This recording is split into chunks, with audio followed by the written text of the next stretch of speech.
हमारा next question है the reflecting surface of the two mirrors make an angle 90। हमें to mirrors निकालने हैं, उसके एंगल होगा 90 with each other and if a ray of incidence of the one mirror has an angle of incidence 30। कोई भी एक mirror का angle of incidence 30 होगा तो ड्रॉ द रे reflected from the second mirror. Second mirror का reflected ray draw करना है। हम लोग कैसे निकालेंगे अभी मैं आपको दिखाती हूँ। हम स्टार्ट में टू मिरर्स निकालने वाले हैं, 90 के एंगल में वो है। This is our first mirror. Right now हम अभी सेकंड मिरर निकालेंगे। सेट स्क्वायर की हेल्प से निकालेंगे तो बेस्ट वे, क्योंकि 90 का एंगल हमें परफेक्ट मिलता है। इस तरह से हम लोग सेट स्क्वायर को रखेंगे और परफेक्ट 90 का एंगल हमें मिल जाएगा। देखिए ये 90 का एंगल हमें मिला, करेक्ट है। अभी हम लोग यहाँ ये हमारा फर्स्ट मिरर है, this is our second mirror. Okay, now अभी हमें एक मिरर को इंसिडेंस रे निकालना है तो पहले हमें नॉर्मल लाइन निकालना पड़ेगा। Okay, this is our normal line और एंगल ऑफ इंसिडेंस हमें 30 डिग्री बताया गया है। अभी ये प्रोटेक्टर मैंने रखा है परफेक्ट एंगल में और नॉर्मल लाइन से लेके 30 डिग्री हमें एंगल ऑफ इंसिडेंस बताया गया है। तो हम लोग यहाँ से स्टार्ट करेंगे परफेक्ट 10, 20, 30, मतलब यहाँ 30 का हमें डॉट देना है, करेक्ट है। और सेम एंगल ऑफ रिफ्लेक्शन आएगा तो यहाँ 30 आएगा, 10, 20, 30, करेक्ट है। अभी जो डॉट हम लोगों ने दिया है वहां पे लाइन मारेंगे।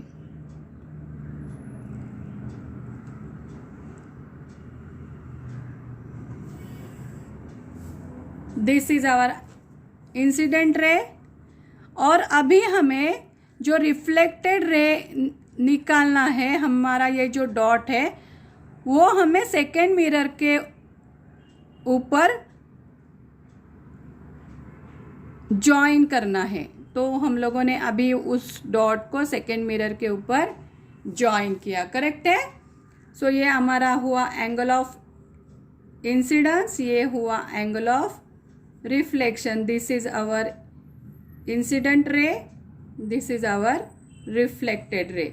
नाउ सेकेंड जो मिरर है उसका रिफ्लेक्टेड रे कितना एंगल का होगा वो हमें देखना है।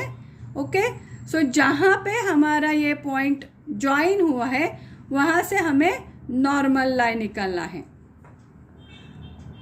तो एग्जैक्टली जिस पॉइंट पे हमारा रिफ्लेक्टेड रे ज्वाइन हुआ है सेकेंड मिरर को, वहाँ से हम नॉर्मल लाइन निकालेंगे।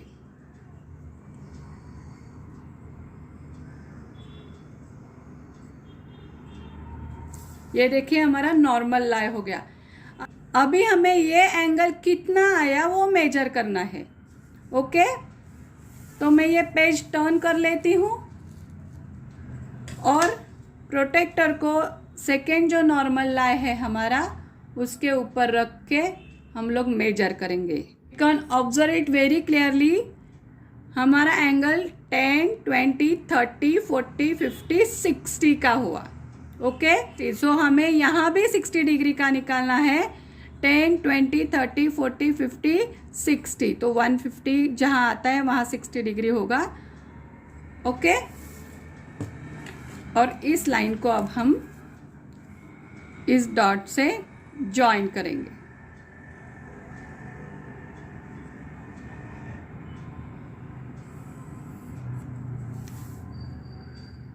करेक्ट है। अभी ये हमारा एंगल हुआ 60, this angle is also 60, again this angle is 30, this is 30। Okay, now हम रोटेट करते हैं पेज को सो एंगल ऑफ इंसिडेंस हमारा था 30 फर्स्ट मिरर का, सेकेंड मिरर का रिफ्लेक्शन एंगल भी 30 हुआ। तो प्लेन मिरर का जो एंगल होता है रिफ्लेक्शन का वो होता है 60, अगेन इंसिडेंस का होगा प्लेन मिरर के साथ का angle 60. So opposite angles are always same, we know that very well. This is our diagram. I hope you get it very well. अगर हम लोगों ने इसको पूरा नाम दिया M1 that is mirror 1, M2 that is mirror 2, this is our normal life first, normal life second mirror का, और रिफ्लेक्शन एंगल हमारा कितना होगा 60. सो हम कैसे लिखेंगे, angle MBA is equal to 60 degree, that is our angle of reflection of second mirror, and angle of incidence of second mirror is also 60 degree. Okay. Question number 3, we cannot see the object in the dark room. हम dark room में कोई भी object क्यों नहीं देख सकते? Answer है we cannot see the object when light coming from the object enters our eyes. किसी भी ऑब्जेक्ट के ऊपर अगर लाइट पड़ती है तो उस लाइट का रिफ्लेक्शन हमारे आँखों में जाता है, इसकी वजह से हम लोग वो ऑब्जेक्ट है वो देख सकते हैं. Okay. The light entering in our eyes may be emitted by the object और may be reflected by it. When light rays fall on object, their direction changes and they turns back. That is called reflection of light. किसी भी वस्तु के ऊपर light पड़ती है तो ही वो वस्तु हमें दिखाई देती है, अदरवाइज दिखाई नहीं देती है. तो जो चीज़ के ऊपर लाइट पड़ती है वो लाइट का रिफ्लेक्शन अगर आँखों में गया तो ही हमें कोई भी चीज़ दिखाई देगी, नहीं तो नहीं दिखाई देगी. Okay. So that's why when we switch off the light we can not see the object as there is no light for reflection. Okay. हमारा नेक्स्ट क्वेश्चन है difference between the regular and irregular reflection. Regular reflection on the smooth surface and irregular reflection on the rough surface. So first point, the reflection of light from the plane and the smooth surface is called regular reflection of light, and irregular reflection का क्या होता है, reflection of light from a rough surface, that is called irregular reflection. Second point है, if for the regular reflection the angle of incidence as well as angle of reflection are same for all parallel rays falling on the surface, that's why the reflected rays are also parallel to one another. Okay. ये incident ray और reflected ray are parallel to one another. That's why the I1 is equal to I2 is equal to I3, R1 is equal to R2 is equal to R3. In rough surface, the angle of incidence for a parallel ray are not equal, and therefore the angle of reflection also are not equal. That's why I1 is not equal to I2 is not equal to I3, and R1 is not equal to R2 is not equal to R3. Okay. So they are not parallel to each other. Here is our next question. Swara and Yash were looking in a water filled vessel.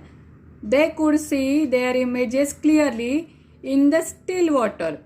At that instant, Yash threw a stone in a water. Now their images were blurred. Swara could not understand the reason of the blurring images. Image मतलब still water होता है तो stable water होता है तो image clearly दिखाई देती है, लेकिन यह जैसे ही थ्रो करता है स्टोन को इमेज ब्लर होती है.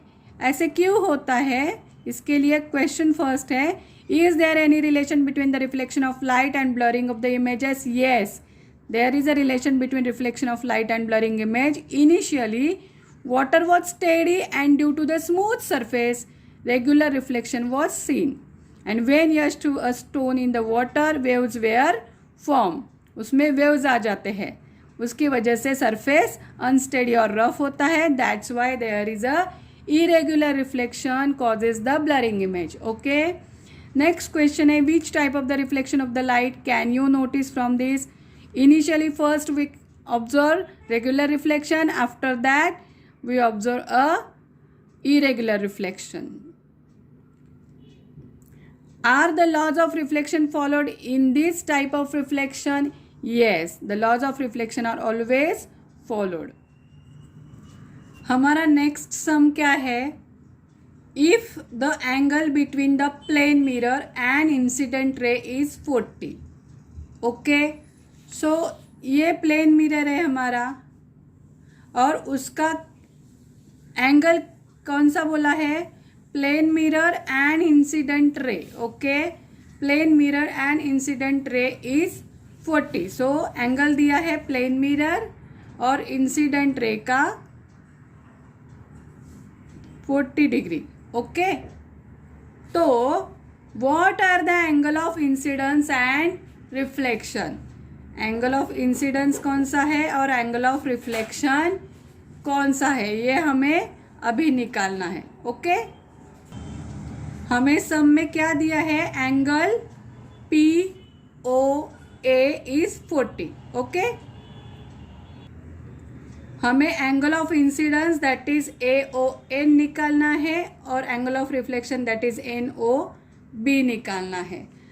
हमें पता है कि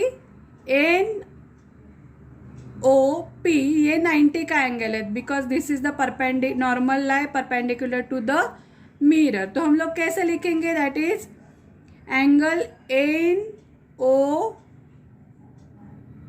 इज इक्वल टू 90. तो हम लोग अभी दिस एंगल को फाइंड आउट करेंगे. तो कैसे फाइंड आउट करेंगे? Angle PON is equal to angle POA plus angle AON. Right, अभी NOP एंगल कितना है? 90. POA एंगल कितने हैं? 40. तो एंगल हमें AON निकालना है that is angle of incidence. So angle of AON is equal to 90 minus 40 angle of AON that is 50. It means angle of incidence is equal to 50 degree. Okay, according to law of reflection angle of incidence is equal to angle of reflection. Okay, so angle of incidence कितना है? 50 degree. So angle of reflection भी कितना होगा? 50 degree. तो हमारा answer कितना आया? Angle of incidence is equal to 50 and angle of reflection is equal to also 50.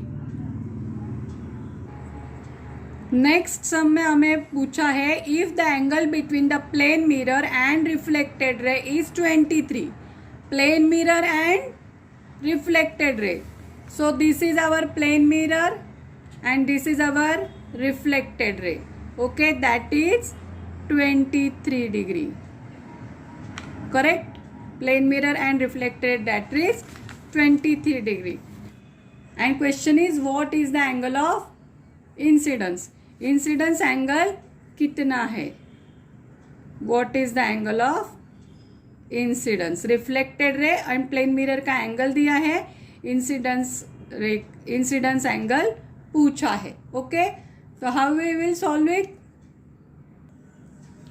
So BOQ is equal to 23, NOQ is equal to 90 degree. Okay, NOB हमें find out करना है और incidence angle that is AON हमें find out करना है. लोग कैसे लिखेंगे? NOQ angle is equal to NOB plus BOQ. Correct? NOQ कितना है? That is 90. NOB हमें फाइंड आउट करना है पहले और एंगल ऑफ BOQ कितना दिया है? 23. करेक्ट है?